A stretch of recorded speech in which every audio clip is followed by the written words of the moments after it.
నమస్తే, welcome to YoYo Cine Talkies. Bigg Boss season 7 మరో 3 రోజుల్లో ముగియనుంది. టాప్ కంటెస్టెంట్స్గా 6 మిగిలారు. దీంతో తమ ఫేవరెట్ ప్లేయర్ని విన్నర్ని చేసేందుకు ఓట్లు వేస్తున్నారు. నిజానికి తమ కంటెస్టెంట్స్ కోసం ప్రేక్షకులు వేస్తున్న ఓట్ల హడావుడి ఎలా ఉంది అంటే, మిస్డ్ కాల్ ఇద్దామంటే లైన్స్ కూడా కలవడం లేదు. అంత రద్దీగా ఫోన్ లైన్స్ ఉంటున్నాయి. ఎప్పుడూ లేని విధంగా ఈసారి 13 రోజులకు ఓటింగ్ లైన్స్ని ఓపెన్ చేసి పెట్టేశారు. 2 వారాలు వచ్చిన ఓట్లలో ఎవరికి ఎక్కువ వస్తే వాళ్ళే విన్నర్ అవుతారని చెప్పారు. మరి ఓటింగ్లో ఎవరి హవా కొనసాగుతోంది, ఎవరు ఈ సీజన్ విన్నర్ అయ్యే అవకాశాలు ఉన్నాయనేది చూసుకుంటే, పల్లవి ప్రశాంత్ కామన్ మ్యాన్ కేటగిరీలో వచ్చిన ఇతను అందరినీ ఆశ్చర్యానికి గురిచేశారు. నిజానికి ఒక్క వారమైనా హౌస్లో ఉండగలడా అంటూ అందరూ అనుకున్నారు. కానీ అందరి అంచనాలను తలకిందులు చేస్తూ ఫినాలీ వీక్లోకి చేరుకున్నాడు. హౌస్లో ఏ టాస్క్ ఉన్నా తన ఎఫర్ట్స్తో విజయం సాధిస్తూ వచ్చాడు. రైతు బిడ్డ అనే ట్యాగ్తో హౌస్లోకి అడుగుపెట్టిన ప్రశాంత్ ఆ పేరుకు న్యాయం చేశాడనే అందరూ అనుకుంటున్నారు. తన ఆట, మాట, కవితలతో ప్రేక్షకులను అలరించాడు. ఎక్కడా కూడా లైన్ క్రాస్ కాకుండా ఎక్కడ నెగ్గాలో, ఎక్కడ తగ్గాలో అందరికీ చూపిస్తూ వచ్చాడు. మంచి కంటెస్టెంట్ అనే బిరుదుని హౌస్ మేట్స్ ద్వారా కూడా పొందాడు. మన వాయిస్ ఎక్కడా వినిపించాలో అక్కడే వినిపించేవాడు. నామినేషన్స్లో తగ్గేదేలే అంటూ ఎదురు ఎవరున్నా కూడా విరుచుకుపడ్డాడు. ఎవరు ఏమనుకున్నా తాను తీసుకున్న స్టాండ్ మీద నిలబడి చూపించాడు. నిజానికి పల్లవి ప్రశాంత్ ఇప్పటికే ప్రేక్షకుల హృదయాల్లో విన్నర్ అయిపోయాడని చెప్పాలి. ఇంకా ఓటింగ్లో కూడా రైతు బిడ్డ హవా కొనసాగుతోంది. నిజానికి దాదాపు అన్ని నామినేషన్స్లో రైతు బిడ్డ టాప్ ఓటింగ్తో నెగ్గుకొచ్చాడని చెప్పాలి. అతనికి స్వతహాగానే సోషల్ మీడియాలో మంచి ఫాలోయింగ్ ఉంది. ఆ క్రేజ్ ఇప్పుడు బిగ్ బాస్లో బాగా అక్కరకు వచ్చింది. మళ్ళొచ్చినా అంటే తగ్గేదేలే అంటూ టైటిల్ రేసులోకి తీసుకొచ్చాడు. ఒకవేళ రైతు బిడ్డ టైటిల్ కొడితే కామన్గా వచ్చి చరిత్ర సృష్టించిన వాడవుతాడు. ఇక అమర్దీప్ చౌదరి బిగ్ బాస్లోకి వెళ్ళేటప్పటికే అమర్కు బయట మంచి పేరుంది. టైటిల్ ఫేవరెట్గా హౌస్లోకి అడుగుపెట్టాడు. కానీ మొదటి 4 వారాల్లో ఆటలో కాస్త తడబడ్డాడు. అతనికి ఆట అర్థం కాలేదనే చెప్పాలి. చాలా విషయాలను అర్థం చేసుకోవడంలో ఇబ్బంది పడ్డాడు. కానీ ఇదంతా నాణేనికి ఒకవైపు మాత్రమే. ఆ తర్వాత తన ఆటను మార్చేశాడు. ఎంటర్టైనర్గా, డ్యాన్సర్గా, ఫైటర్గా తనని తాను నిరూపించుకున్నాడు. దాదాపు అన్ని వారాల్లో నామినేషన్స్లో ఉన్నాడు. కేవలం ఒక్క వారం మాత్రమే అమర్కు నామినేషన్స్ నుంచి విశ్రాంతి దొరికింది. కానీ ఎక్కడా తన ఫ్యాన్స్ తనని తక్కువ చేయలేదు. అదిరిపోయే ఓటింగ్స్తో సేవ్ చేసుకుంటూనే వచ్చారు. ఇప్పుడు కూడా అమర్ని టైటిల్ రేసులో పెట్టింది అతని అభిమానులు అనే చెప్పాలి. అలాగే అమర్ అమాయకత్వం, అతని ఫైటింగ్ స్పిరిట్ చూసి అభిమానులు కూడా ఫిదా అయిపోయారు. అతను టైటిల్ ఫేవరెట్ అనే విషయాన్ని ప్రూవ్ చేశారు. ప్రస్తుతం వస్తున్న ఓటింగ్లో అమర్ హవా కూడా కొనసాగుతూనే ఉంది. అతను టైటిల్ రేస్లో టాప్ 3 ప్లేస్లోనే కొనసాగుతున్నాడు.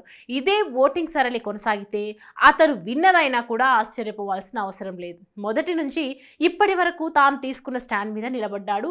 తన అనుకున్న వారికి సపోర్ట్ చేస్తూనే వచ్చాడు. ప్రేక్షకులకు కూడా ఇదే పాయింట్ బాగా నచ్చింది. టాప్లో ఉన్న మరో కంటెస్టెంట్ శివాజీ. బిగ్ బాస్ హౌస్లో ఉన్న కంటెస్టెంట్స్లో ఆయనే పెద్ద. ఆటలో, మాటలో, ఓటింగ్లో కూడా ఆ విషయాన్ని నిరూపించుకున్నాడు. ఎక్కడా కూడా తగ్గకుండా ఓటింగ్లో దూసుకెళ్తున్నాడు. మొదటి నుంచి తాను తీసుకున్న స్టాండ్ మీద శివాజీ నిలబడ్డాడు. యావర్ ప్రశాంత్కు సపోర్ట్ చేస్తూ వచ్చాడు. ఆ విషయంలో ఎన్ని విమర్శలు వచ్చినా కూడా వెనక్కి తగ్గలేదు. ప్రేక్షకుల దృష్టిలో కూడా ఆ విషయం రిజిస్టర్ అయిపోయింది. చేయి నొప్పి బాధిస్తున్నా కూడా అతను పోరాడిన తీరుకు ఆడియన్స్ ఫ్లాట్ అయిపోయారు. మధ్యలో కొన్ని వారాలు శివాజీ తన మాటలతో కాస్త ఇబ్బంది పెట్టాడు. ముఖ్యంగా అమర్, తేజ, సందీప్, శోభ, ప్రియాంక ఇలా వీళ్ళ విషయంలో కొన్ని మాటలు జారాడు. ఇటీవల కూడా ఆడపిల్లల విషయంలో చేసిన కామెంట్స్ కాస్త నెగిటివిటీని మూటగట్టాయి. కానీ నాగార్జున సలహా మేరకు వారికి సారీ చెప్పి తిరిగి ఓటింగ్ రేసులో తన హవా కొనసాగిస్తున్నాడు. పెద్దన్నగా మాత్రమే కాకుండా చాణుక్యుడు అనే బిరుదును కూడా సొంతం చేసుకున్నాడు శివాజీ. అయితే టైటిల్ గెలుస్తాడా అంటే కొన్ని అనుమానాలైతే ఉన్నాయి. వాటిని కూడా అధిగమించి శివాజీ టైటిల్ కొడితే చరిత్ర సృష్టించినట్లే అవుతుంది. ఎలాంటి అంచనాలు లేకుండా, ఫ్యాన్ బేస్కు లేకుండా హౌస్లోకి వచ్చిన కంటెస్టెంట్స్లో యావర్ ముందు వరుసలో ఉంటాడు. అసలు అతను ఇన్ని వారాలు హౌస్లో ఉంటాడని ఎవరూ ఊహించలేదు. బిగ్ బాస్ కూడా ఇతడిని సెలెక్ట్ చేసే సమయంలో ఇది ఊహించి ఉండరు. కానీ ఒక ఫైటర్లా హౌస్లో పై చేయి సాధించాడు. ఏ టాస్క్ వచ్చినా కూడా కంఠతో నెగ్గుకొచ్చేవాడు. భాష రాకపోయినా తన వాయిస్ని బలంగా వినిపించేవాడు. నిజానికి యావర్ తెలుగువాడు అయ్యుంటే హౌస్లో ఉన్న ఎంతో మంది కంటెస్టెంట్స్ గట్టిగా క్లాసులు పడి ఉండేవి. కానీ తన వాదన వినిపించడంలో యావర్ సక్సెస్ అయ్యాడు. టాస్కుల్లో గొడవల్లో ఎక్కడా కూడా తాను ఎవ్వరికి తీసిపోనని నిరూపించుకున్నాడు. ఎంటర్టైన్మెంట్లో కాస్త వెనుకబడిన విషయం తెలిసిందే. అలాగే కొన్ని వారాలు అతని టెంపర్ అతనికి బాగా మైనస్ అయింది. కొంత ఓటింగ్ దూరం కావడానికి అది కూడా ఒక కారణంగా చెప్పవచ్చు. ఆ టైంలో కొంతమంది అభిమానులు యావర్కు దూరం అయ్యారు. అలాగే అసలు ఫ్యాన్ బేస్ లేకపోవడం కూడా పెద్ద మైనస్ అయింది. ఇప్పుడు ఓటింగ్లో టైటిల్ రేస్లో లేకపోయినా కూడా ఉన్నవారికి మాత్రం గట్టిగానే పోటీ ఇస్తున్నాడు. ఇలాంటి అంచనాలు లేకుండా వచ్చిన ఈ మాత్రం టైట్ ఫైట్ ఇచ్చాడంటే యావర్ని తోపరడంలో ఎలాంటి అభ్యంతరం లేదు. ప్రియాంక జైన్కు హౌస్లోకి రాకముందే మంచి ఫ్యాన్ బేస్ ఉంది. వచ్చాక తన ఆటతో ఆ ప్రేక్షక గణాన్ని మరింత పెంచుకుంది. టాస్క్లు, ఎంటర్టైన్మెంట్, ఫ్రెండ్షిప్ ఇలా అన్ని విషయాల్లో తనదైన ముద్రతో దూసుకుపోయింది. హట్ చేసింది తన ఫ్రెండ్స్ అయినా కూడా ఎక్కడా లైన్ క్రాస్ చేయలేదు. ఇంటిల్లిపాదికి వండి పెడుతూ మరోవైపు తన ఆటను తాను ఆడుతూ ఇక్కడి వరకు వచ్చింది. ఫేవరెటిజం అనే నిందలు వేస్తున్నా కూడా వాటిని స్ట్రాంగ్గా తిప్పికొట్టింది. కొన్ని రోజులు వంటలక్క అనే బిరుదుతో ఇబ్బంది పడింది. దాదాపు అన్ని వారాలు నామినేషన్స్లో ఉన్నా కూడా తన ఆటతో సేవ్ అవుతూ వచ్చింది. చాలా అవకాశాలు చేతికి అందినట్లే అంది, దూరంగా పోయాయి కూడా. అయినా ఎక్కడా కుంగిపోకుండా గట్టి పల్లా అనే బిరుదు సొంతం చేసుకుంది. తన ఆట తానే ఆడింది, తనలో తానే బాధపడింది, నిందలు మోసింది. చివరకు ఫైటర్గా పేరు తెచ్చుకుంది. ఫినాలే వీక్లో అడుగుపెట్టిన ఏకైక లేడీ కంటెస్టెంట్గా చరిత్ర సృష్టించింది. బిగ్ బాస్ వల్ల ప్రియాంకకు మంచి ఫ్యాన్ బేస్ క్రియేట్ అయింది. కానీ టైటిల్ రేస్లో మాత్రం ఆమె పేరు వినిపించడం లేదు. ఓటింగ్లో మాత్రం టైటిల్ ఫేవరెట్స్కి గట్టి పోటీ ఇస్తోంది. అంబటి అర్జున్ వైల్డ్ కార్డ్గా హౌస్లోకి అడుగుపెట్టాడు. హౌస్లోకి వచ్చిన 6వ వారం నుంచే అభిమానుల మన్ననలు పొందడం ప్రారంభించాడు. తాను ఎందుకు బిగ్ బాస్కి వచ్చాను అనే క్లారిటీ అర్జున్కి ఉంది. తన గోల్ కోసం పోరాడుతూనే ఉన్నాడు. ఏ టాస్క్ పెట్టినా కూడా కండతోనే కాకుండా బుర్రతో కూడా ఆడుతూ ఉంటాడు. ఎక్కడ వాయిస్ లేపాలో అక్కడే అరిచాడు. అమర్ వెల్ విషర్ కాబట్టే హౌస్లోకి రాగానే తన ఆటను సరిచేసుకొని సలహా ఇచ్చాడు. తమ్ముడు లాంటి వాడని ఎక్కడా పక్షపాతం చూపించలేదు. నిజానికి అమర్తో కంటే కూడా యావర్, ప్రశాంత్, శివాజీలతోని ఎక్కువ సమయం గడిపాడు. కానీ అమర్కు అవసరం వచ్చినప్పుడు మాత్రం తన సపోర్ట్ ఇచ్చాడు.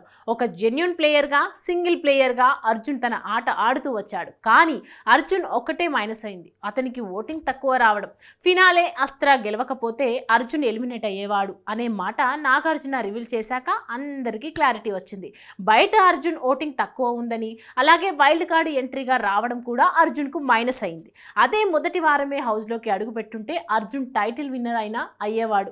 కానీ ఇప్పుడు మాత్రం తక్కువ ఓటింగ్తో ఇబ్బంది పడుతున్నాడు. సో చూశారుగా మరి ఈ బిగ్ బాస్ తెలుగు సీజన్ 7లో